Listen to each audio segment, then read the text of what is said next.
An aquatic mind. Once was a cold pit, but now it's a water ride. Makes you wanna sit back, enjoy the life, and do things you like doing, get to shine. It's your beast fighting with the foes all the time, but I gotta do it, they always stay out of line. Sometimes I wanna just chill and land, but I'm the protector of the emeralds and gems. I stay knuckled up, I'm in a deep cut. I'm seeing skulls that burn, they tryna cut me off. Avoiding my luck, I'm feeling kinda stuck. I'm in narrow hallways, running like it's a ball game. Hand tracks be tracking me to different doorways. In a maze, and I don't know what to do. Guaranteed though, I'ma find the emeralds. Don't call me Knuckles for nothing, I can't lose. What's going on, guys?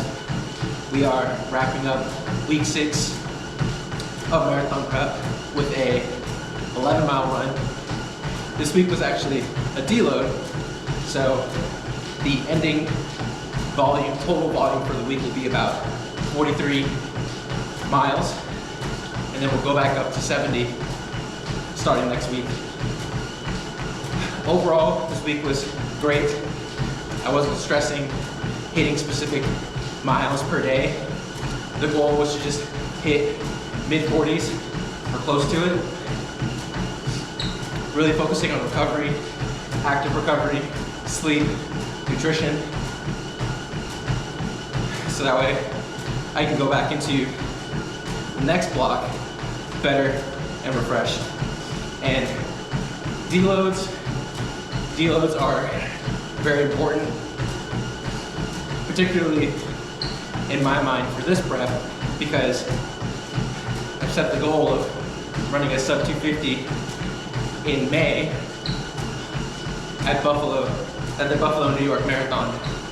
So that's a couple of months out. The thing about building fitness is that if you keep pushing and increasing volume, increasing intensity, you will get more fit, but you'll peak at some point.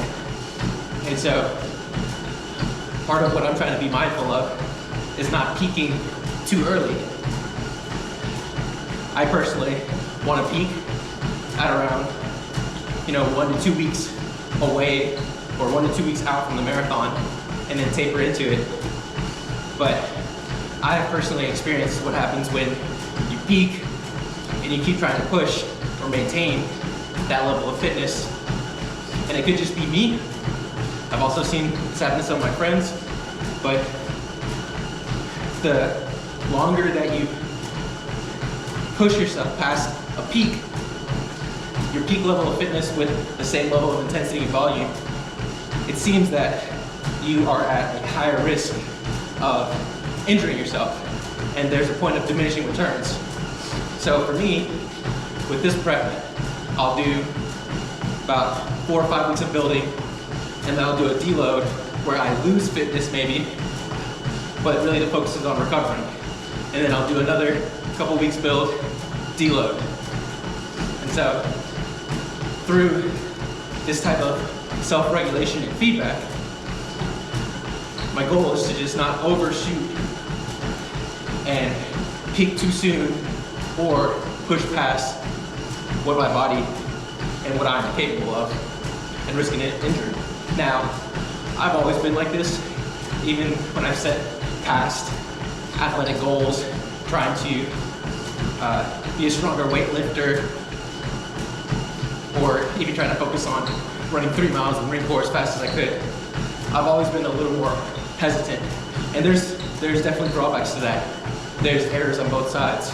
If you push past your peak, you can risk injury, but if you don't push yourself, then you're leaving gains on the table. So that is another error that I'm trying to be mindful of. And the way I'm solving for that is I'm trying to bias myself towards one of them. I'm not trying to exactly hit the peak perfectly, because there's no way I'm going to be able to do that. But I do know that I want to avoid one type of error, which is injury. And so the focus is to draw back, allow for one type of error, which is leaving too many gains on the table. But at least now I know what error, or I think I know what error I'm going to make, and I can cater my strategy and program towards ameliorating that error.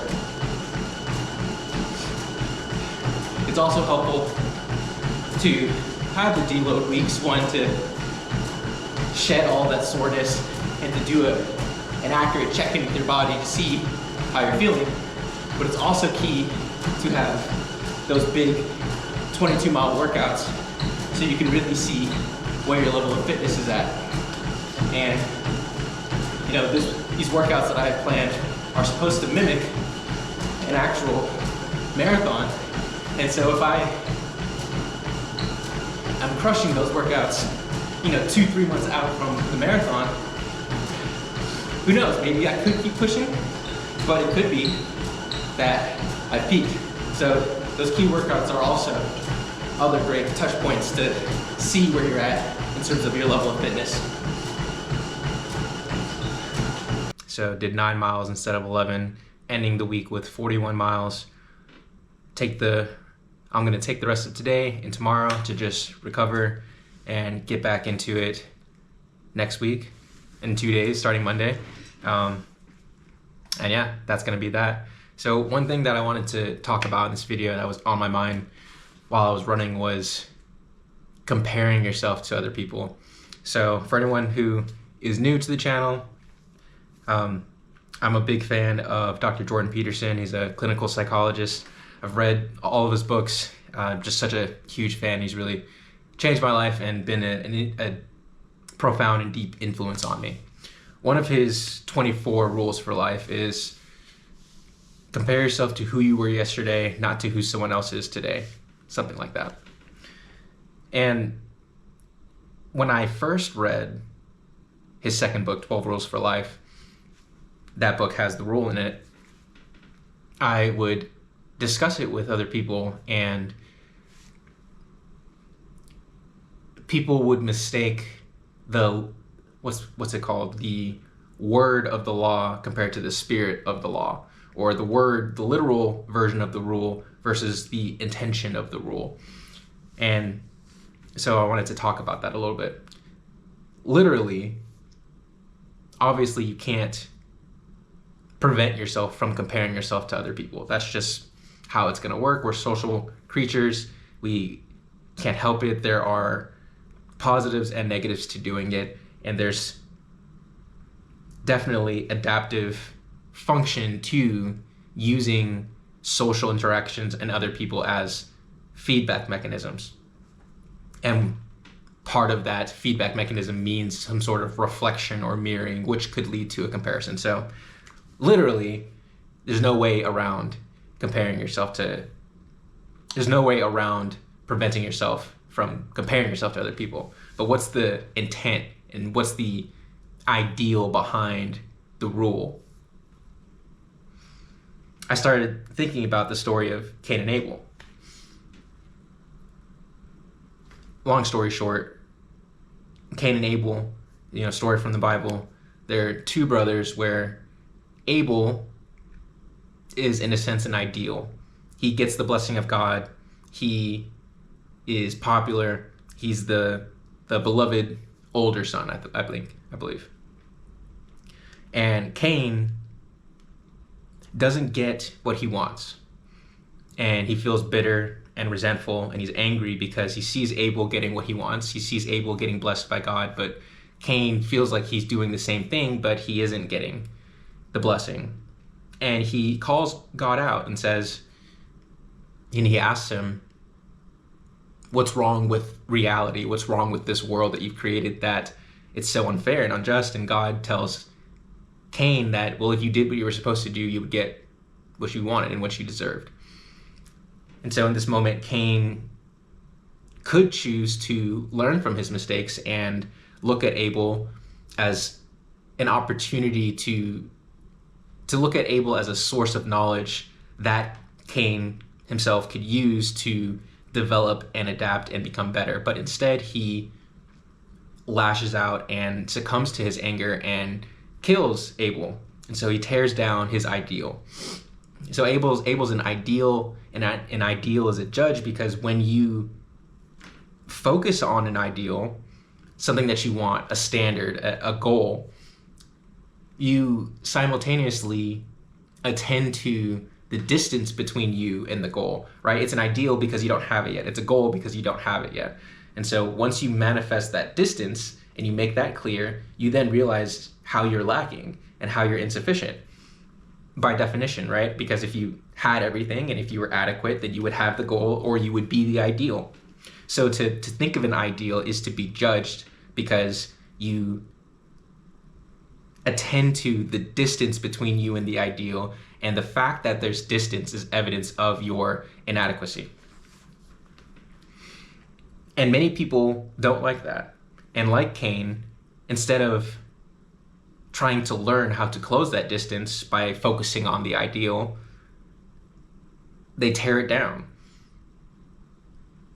And so what does that mean to tear down your ideal? Well, you could make excuses. You could say, well, the ideal isn't really an ideal. You could say that, well, I never really wanted it in the first place. Or you could say, well, reality is set up that no matter what I do, I won't be able to attain the ideal. And it makes sense why people act in that manner or think in that way, because it is brutal to have to think about how you're weak or you're not knowledgeable enough or you're not wise enough or you don't have the experience. It can be painful, especially when it comes to social interactions, when you're with your friends or, when you're at work, or even if you're talking with your family and your loved ones. No one likes to put themselves out there as being incompetent, but you have to do that in order to learn, in order to get better. When I first started running marathons seriously, I was in Okinawa, Japan, and I was running maybe 35, 40 miles a week. I didn't really have a good structure. I just thought that if I ran 6 miles here, 5 miles here, and then do a 20-mile run once a week, that I would be in good enough shape to run a marathon and be comfortable and everything would be fine. So a month or two of training for this first marathon, it wasn't an official race. I just said while I was on the island that I was going to run the distance. When I ended up running the distance, I got to around the 21 or 22 mile mark, and my body definitely, I don't want to exaggerate. My body couldn't hold up any longer. And so at some points I was crawling. At some points it was just full body cramps. I couldn't move. So I had to just lay on the ground on the sidewalk in Okinawa, which was beautiful, by the way. So if I had to do it anywhere, it was great to have done it there. But it took me 4.5 hours, 4 hours and 35 minutes to drag my body back to base to finish the distance. And in hindsight, I'm glad I did it. It was great, but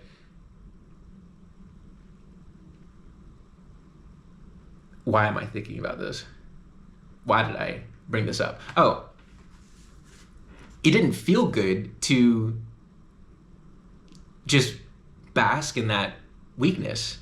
But I had to experience that to learn that if I want to be a good marathon runner, I have to make some changes and I have to adapt.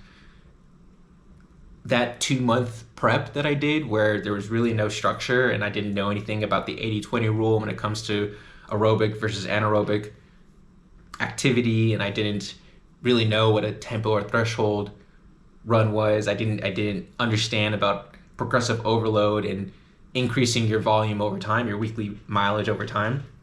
I just thought I could just go out and do it. And so I had to go through that foolishness and that ignorance and have reality give me the feedback that I was incorrect on many levels to then correct myself.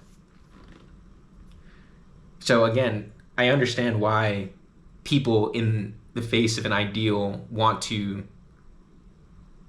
shield themselves from it and defend themselves in some way, either by ignoring the ideal or tearing it down. But if you want to develop yourself, you have to push through that, and you have to reframe what it means to be incompetent and vulnerable and weak, and see it as an opportunity to learn and get better and to actually achieve your goals. Okay, so how does this relate to comparing yourself to other people? When I think of comparing yourself to other people, part of what I see is this kind of Cain and Abel like pattern playing out. So I follow, like I mentioned, Dr. Jordan Peterson. I love Joe Rogan, Jocko Willink, Nick Bare. He's the reason why I started to run marathons, and he's the reason why I tried to do that first marathon in Okinawa in the first place. And I see, let's take Nick Bare for example, I see people in the comment sections of his videos, and even when I've introduced his content to other people, these people in the comments or these other people will say, oh, he's on steroids. Oh, well, it must be nice to have all that free time to work out. Oh, it must be nice to, now he has 2 kids. You know, it's like, oh, it must be nice to have all that money so you can pay for daycare and or child, whatever it takes, so that way you have free time to work out. And it's just so curious to me that when people see success, or perhaps what's an ideal, or someone who's better than them, their first inclination is to attend to either the negatives or to reframe this other person's success, like Nick Bare's success, in a way that's understandable to them in terms of making an excuse or saying how it's unfair. It's like, oh, he didn't earn his company. You know, he didn't earn the money that he has to be able to have the free time to be able to work out. And so really his strength and his endurance and his athleticism is not really his. And so because it's not really his, I don't have to face it genuinely and just admit that he's better than me, because it's really not that. You know, if I had what he had, if I had the privilege or whatever you want to call it that he had, then I would be in the same position. And to me, it is that same pattern. It is the inability to give someone their flowers and say, oh, that's great, that's so cool, I'm happy for you. And 2, to learn from an ideal, to learn from someone who's doing better than you. And one of the things I love about watching Nick Bare's videos is that he's documented, he has 1,000+ videos on YouTube, and he's documented his journey from 10 years ago when he had nothing to now where I don't know how much money he's making, but he's a, from what I can see, he's a great leader. He has a company, he's employing people, he's offering a valuable product and service and content and tips and strategies, and it's great. And so more power to him. I want to do something like that. How can I do that? So it gets a little frustrating because I know that it's not helpful. I know that it's not helpful to have that Cain mindset, to look at somebody who's doing better than you or someone who has done better than you and to reframe their success as something pathological or as evidence as to why reality is unfair and so I should just give up and I just shouldn't try. That's not helpful. It's better, and I would even say practically better and more pragmatic, to, in the face of an ideal, allow it to highlight where you're insufficient. And if that ideal is actually something that you want and you have to have that conversation with yourself, then you start to figure out ways how to ameliorate your deficits and your weaknesses. But you can't adapt and develop if you don't know where you're lacking in the first place. And so it's better to approach an ideal or comparison with someone who's doing better than you from the place of gratitude. Because like I mentioned, if it's a goal and if it's something that you really want, if this is somebody that you would admire, when you compare yourself to them, don't compare yourself to them in the sense that, let's say, from a fixed mindset, from the paradigm that, well, I could never be them because they've had everything handed to them and the world is unfair and I'm never going to be able to be like them. Instead, don't even necessarily compare yourself to them. Just look at what they have and then you can think, oh, that's cool. I want that too. Then look at how they did it and take from their strategy, take some of their tactics and strategies, some of their, how they obtained their goals, and try it in your own life and see if it works. And if it doesn't work, it's not because it's not predicated on this comparison between you and them. Generally speaking, it might just be that for you and your journey, you have to embark on a different road, use different strategies, more or less, to get the same goal. But it's just not, it's not helpful to compare yourself to someone so that you can reinforce your cynical worldview about how reality is unjust and there's no reason for you to try. I hope that all made sense. I think the bottom line that I'm trying to say, I started off with Jordan Peterson's rule. Literally, obviously, we're going to compare ourselves to people, and that's just what's going to happen. But I think I interpret the spirit of that rule to mean that people are extremely different. We're very similar as well because we're all humans, but people are extremely different, and there's so many variables that lead us to the outcomes that we have. And so it's not always the most helpful to, when you see someone, immediately make the direct one-to-one comparison. At the same time, it can be helpful to extract out or abstract out a goal or an ideal from someone who you admire, and someone who's had a successful career or they have a successful family, and then you can think to yourself, okay, well, how can I do that? It's not even necessarily comparing yourself to them. It's just understanding that, okay, that's a goal that this person has, but I'm focusing on the goal, not on that person. Now this person wants to give me knowledge, and if they're giving out strategies and tips on how to be better, now I can try to do it in my own life, but I have to make it my own, because what worked for them might not work for me. But while I'm trying to achieve that goal, regardless of what they're doing, why not take tips from people who have experience and just see if it'll work for me? So it's good to have people that you admire, and it's good to allow them to offer guidance and accept that guidance because it gives you a direction. But at the same time, you have to understand that you have your own set of capabilities and limitations, and no one can walk down the path towards whatever aim you set like you in the same way as you, which is the same thing.